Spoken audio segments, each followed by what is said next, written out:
Welcome to this week's edition of the OCU Athletics Update.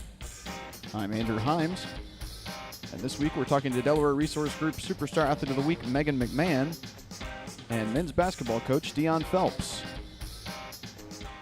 Here on the OCU Athletics Update, we're talking to Delaware Resource Group Superstar Athlete of the Week, Meghan McMahon. She was recently named the Sooner Athletic Conference Player of the Year and leads the Stars with 15 goals and 10 assists on the season. And you were just named the Player of the Year in the conference, and for the second time, the Offensive Player of the Year. What do those awards mean to you?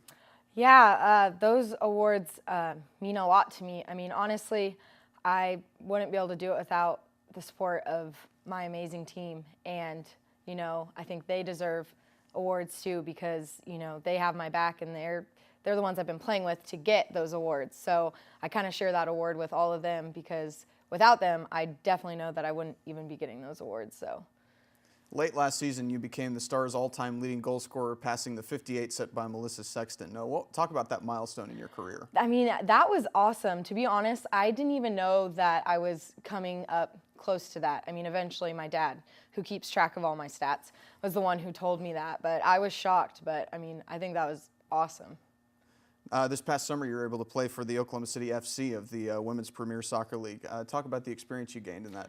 That was a great experience.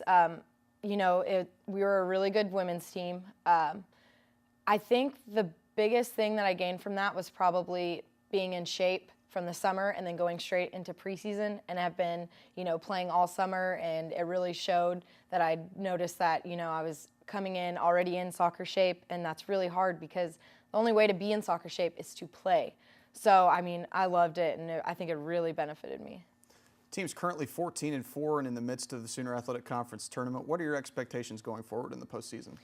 You know, we're at a place where every game could be our last game, and especially for me and the other seniors, literally could be our last game. So as long as we can just play like it is going to be our last game and hopefully make it to nationals and make it past the first round in Alabama, that is our goal. So I'm hoping we can just reach that.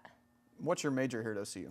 It is communications. And what are your career plans following soccer? You know, I don't think I'm done playing soccer. I still want to play, you know, whether it's overseas or here or wherever, but, you know, I got to keep my options open. So I'm hoping to do an internship in the spring.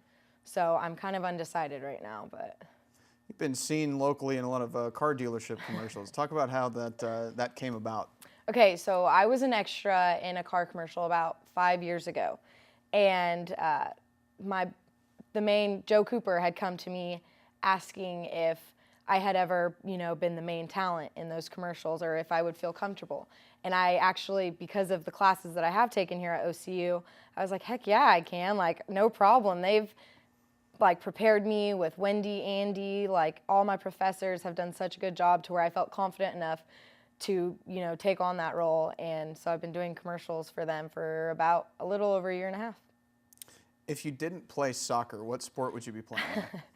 If I didn't play soccer, I'd probably want to be a wrestler. Yeah. Really? Me and the girls, you know, we are pretty rough on the field, and it's almost like wrestling. So I think we'd be good at wrestling. So I think that would be really fun. All right, there you go. Talking to Delaware Resource Group Superstar Athlete of the Week, Meghan McMahon. Stars in the midst of the Sooner Athletic Conference tournament right now, and you can keep up on OCUsports.com.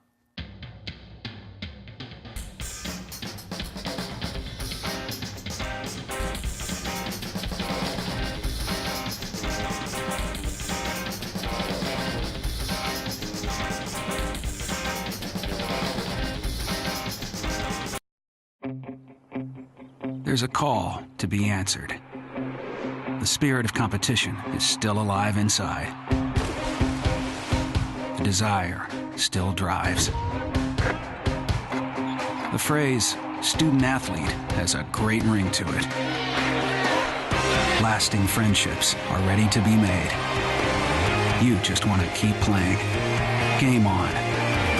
Learn more at naia.org. Here on the OCU Athletics Update, we're talking to men's basketball coach Dionne Phelps. The Stars will play host to the University of Central Oklahoma on Thursday night at 7 o'clock at Abe Lemons Arena. And Coach, what did you learn from your team based on the two exhibition games against the Division I schools, Missouri and North Texas? You know, probably the first thing that we learned is the fact that we were a team that was willing to fight for 40 minutes. I think most teams would love to know where their team stands when it comes to their mental toughness. And those two games showed a lot, especially the Missouri game. I figured our guys would be a little intimidated, but they weren't. They stayed in the game for as long as they could. They competed every possession, which is very important for our program to be successful. So mental toughness, that was a big surprise for us. Outside of that, we had an opportunity to find out, especially when you play against Division I programs, your weaknesses and your strengths. And of course, going up against Missouri with the size that they had, we found out real quickly where our deficiencies were in our execution. They were able to push us off some cuts and things like that, and they're supposed to. And what I wanted to see is if we would stay with it. So we found out our weaknesses, we found out our strengths and our execution. So those things were big. They were huge for us. First regular season game against Champion Baptist, really able to get up and down the floor. Tell us about that game. We were. I was a little concerned, to be honest with you, whether we were going to have the stamina to be able to do that after playing North Texas the night before. But I was impressed. Our guys had enough legs to get through that, and that's something that we want to do all year, is to be able to get up and down the floor and push the ball. I think that we have the type of guards that can do that, and so for that particular game, we got a chance to extend the floor 94 feet and do those things that we like to do. And then game 2 against Langston, built a big lead, and Langston charged back at the end. You're able to survive that game with some clutch performances. Talk about that game for us. Yeah, that was an interesting game. First and foremost, Langston, they're a good team. I like what Coach is doing with that. He's brought in some really good athletes that are willing to compete throughout the game, and they were a team that could hit threes, and they shot it pretty well. The thing that I was a little disappointed in is the fact that we didn't shoot free throws real well. And that has been something that has been concerning me since the actually North Texas game. We didn't shoot it well then either. And so we get into a situation where we have a chance to extend the lead to about 20 to 25 in the first half, and we don't put it away with stepping to the free throw line. Those are gimme shots. But overall, we showed some resolve. We stayed with our defense, and we continued to execute down the stretch. And as you say, we had to make a big play in order to win the game. And sometimes you got to be lucky. And we were lucky. We were fortunate. But our guys showed a higher level of confidence going down the stretch to try to put that game away, which a year ago we sometimes struggled with that. Two teams you played in the regular season, you've been able to hold them under 37% shooting from the floor. Talk about the defense your team's playing so far.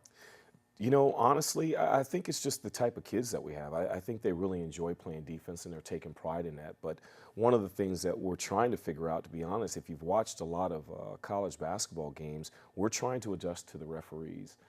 There's a lot of their new rules where we can't be as aggressive as we would like to be, and we're trying to adjust to that rule. So to say if we know ourselves yet defensively, we don't.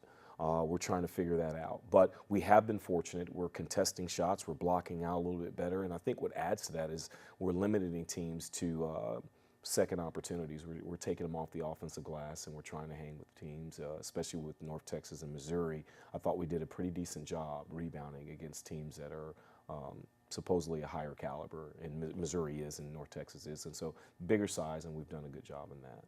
Team this year seems to have a lot of depth to it. You've been able to go 10 deep in both games so far. Talk about your team's depth and what that's going to mean for you going through the season. It's going to be huge. I think giving our freshmen and the guys that are coming off the bench an opportunity early to get playing time, I think it's going to be huge for us. As long as they can continue to contribute and defend, we'll be fine. We have guys like Dorian Gigger, Chris Campbell, Yvonne Matip, and a couple other guys that are coming off the bench and doing a great job. Demis Sane has done a great job.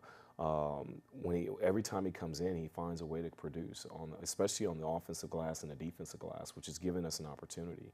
So as long as we can continue to bring guys off the bench that are going to be competitive, I think we're going to be fine. And our execution doesn't go down, we'll be all right. You've been able to bring in a number of international players here to OCU. What's the process been with those players, and how do you go about tracking those guys down? We've kind of tried to extend our recruiting a little bit, and I think once you do that, it all comes down to relationships. You start to find people out there that have connections with overseas kids, and some of those kids are already here in the United States, and that's been big for us. If you look at Yvonne Matip, he was at Cal State Bakersfield playing for a guy in Coach Rob, who I had coached with at OU. He helped us out with getting Yvonne here. You look at Demasane, our connections with Dallas, myself being a recruiter for many years in Texas, and my assistant Andre Owens being from the Dallas area, gave us a great opportunity to get connected with his people to help him come to Oklahoma City. Outside of that, you know, we've been fortunate. Orlin, who was here and did a great job for us, was here before I got here. And so we're going to try to extend that out. And this past year, we did some dealings with a couple of people in Serbia, trying to get that connection going. And right now, we should conclude an international kid here at semester to bring in. So right now, I have to kind of keep his name quiet because I don't want anybody else to go out there and get him. But very good student. We'll be able to come in and have 3 years to play. So we're excited about that. But you know, with the way that basketball has extended across the borders, you have no choice but to go out and turn over every rock to find the best student athlete you can find.